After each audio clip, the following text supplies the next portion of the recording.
تو آپ مجھے کم از کم یا تو کھانا دے دیں یا مجھے کچھ پیسے ادھار دے دیں، میں کام کر کے پیسوں کا انتظام کر کے واپس کر دوں گا۔ پڑوسی نے ہنستے ہوئے کہا، تو تو بڑا چلاک ہے، باہر دیگیں پکتی ہوئی دیکھی تو سوچا کیوں نہ مانگ کر لے آؤں اور آ کے کھاؤں اور اڑاؤں۔ ارے بدبخت، محنت کر کے پیسے کمانا بہت مشکل کام ہے، میں نے بھی بہت محنت کی ہے تب جا کر یہ گھر بنا ہے۔ موچی خاموش رہا۔ پڑوسی نے اپنے نوکر سے کہا، ادھر آؤ، موچی کو دھکے دے کر گھر سے باہر نکال دو۔ کھانے کی خوشبو پر فقیروں کی طرح لپک کر آ گیا ہے۔ میرا پیسہ حرام کا نہیں ہے جو ان کو دوں خرچ کرنے کے لیے۔ نوکر بھاگتے ہوئے آئے اور موچی کو دھکے دے کر گھر سے باہر نکال دیا۔ موچی میں طاقت تو تھی نہیں، بیچارہ نیچے گر پڑا اور پتھر سے اس کی پیشانی ٹکرائی اور خون بہنے لگا۔ موچی چپ کر کے اٹھا، اپنی پیشانی پر ہاتھ رکھا اور مسجد کی طرف چلا گیا۔ گھر جانے کی ہمت نہیں تھی اس میں، بچوں کو کھانے کی انتظار تھا۔ مسجد میں پہلے اس نے اپنی پیشانی صاف کی، پھر وضو کر کے نماز پڑھی اور اللہ تعالیٰ سے رو رو کر دعا مانگی اور اپنے گناہوں کی معافی مانگی اور روتے روتے کہنے لگا، اے اللہ، بادشاہی کا مالک تو ہی ہے، تو جسے چاہے عزت دے، جسے چاہے ذلت دے، تیرے ہی ہاتھ میں سب کچھ ہے، تیرے ہی ہاتھ میں بھلائی ہے، تو ہر چیز پر قادر ہے۔ موچی بیچارہ روتا چلایا جا رہا تھا اور قرآن آیات پڑھتا جا رہا تھا۔ مسجد میں ایک آدمی آیا، اس نے موچی سے کہ یہ الفاظ سنے تو اس پر گہرا اثر ہوا۔ اس نے وضو کر کے نماز پڑھی اور موچی کو سلام کیا۔ میں تاجر ہوں، اس شہر میں نیا آیا ہوں، مجھ پر مصیبت پڑ گئی ہے، میرا ساتھی مر گیا ہے، مجھے ملازم کی ضرورت ہے، اگر تم میرے ساتھ کام کرو تو میں تمہیں تمہارا حق پورا دوں گا، وعدہ کرو کہ وفاداری سے کام کرو گے۔ موچی نے اللہ کا شکر ادا کیا کیونکہ اللہ تعالیٰ نے اس کی دعا سن لی تھی۔ اس شخص نے موچی کو دیکھ کر اس کو رقم کچھ دی اور موچی نے کھانا خریدا اور گھر آ گیا۔ سب نے مل کر کھانا کھایا۔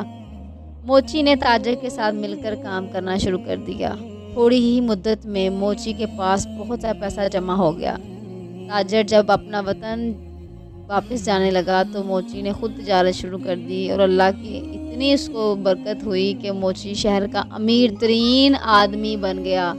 اس نے خوبصورت گھر بنوایا اور اس نے وہی آیات جو ہر وقت پڑھا کرتا تھا پتھر پر لکھوا کر اپنے گھر میں لگا لی۔ اس کے ہاں بڑے نوکر کام کیا کرتے تھے، باورچی خانے میں ہر ٹائم کھانا پکتا تھا، جو بھی غریب آتا اس کو عزت سے بٹھاتا اور کھانا کھلاتا۔ برگد پہ جو چڑیاں رہتی تھی انہیں وہ ابھی بھی نہیں بھولا تھا، ہر روز انہیں ڈھیر سارا دانہ ڈال کر آتا۔ ایک بار سردی کا موسم تھا، بارش ہو رہی تھی، دروازے پر کسی نے دستک دی تو نوکر نے دروازہ کھولا۔ سامنے ایک آدمی پھٹے پرانے کپڑوں میں کھڑا تھا۔ باورچی خانے میں اس کو لے آئے نوکر اور اس کو گرم گرم کھانا بھی کھلایا، اس کو کپڑے بھی دیے۔ اس کی حالت دیکھ کر آدمی کی، موچی کا جو نوکر تھا، وہ رونے لگا۔ موچی ابھی سویا نہیں تھا، جاگ رہا تھا۔ اس نے مجھ سے پوچھا، اپنے نوکر سے رونے کی وجہ پوچھی تو اس نے کہا، یہ گھر میں جو آیات لکھی ہیں اس کا مطلب مجھے آج سمجھ آیا۔ چند سال پہلے یہ بڑا امیر ہوا کرتا تھا، اس کے پاس بہت پیسہ تھا، اس نے موچی کو دھکے دے کر باہر نکالا تھا۔ موچی نے جب اس کو دیکھا تو اس کو بھی یاد آ گیا کہ یہ وہی آدمی تھا، اس کا ہمسایہ جس نے اس کو دھکے دے کر باہر نکالا تھا اور آج اس کی یہ حالت ہے۔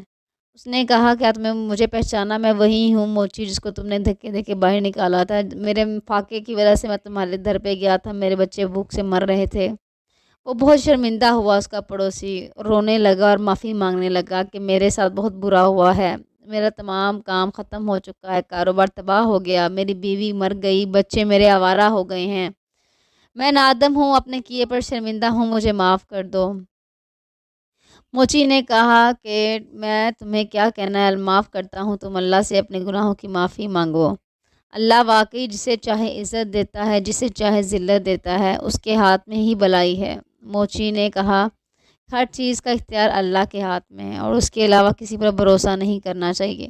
پیسہ تو آنی جانی چیز ہے، اس پر غرور نہیں کرنا چاہیے۔ اب تمہیں سزا مل ہی چکی ہے، دل سے توبہ کرو اور اللہ تعالیٰ اپنے بندوں پر بڑا مہربان ہے، وہ ضرور تمہاری توبہ قبول فرمائے گا۔ میں تمہیں کچھ رقم دیتا ہوں، اس سے تجارت کرو، بے شک اللہ ہر چیز پر قادر ہے، وہ تمہیں کامیاب کرے گا۔ امید کرتے ہیں ہماری آج کی ویڈیو آپ کو ضرور پسند آئی ہوگی۔ جزاک اللہ۔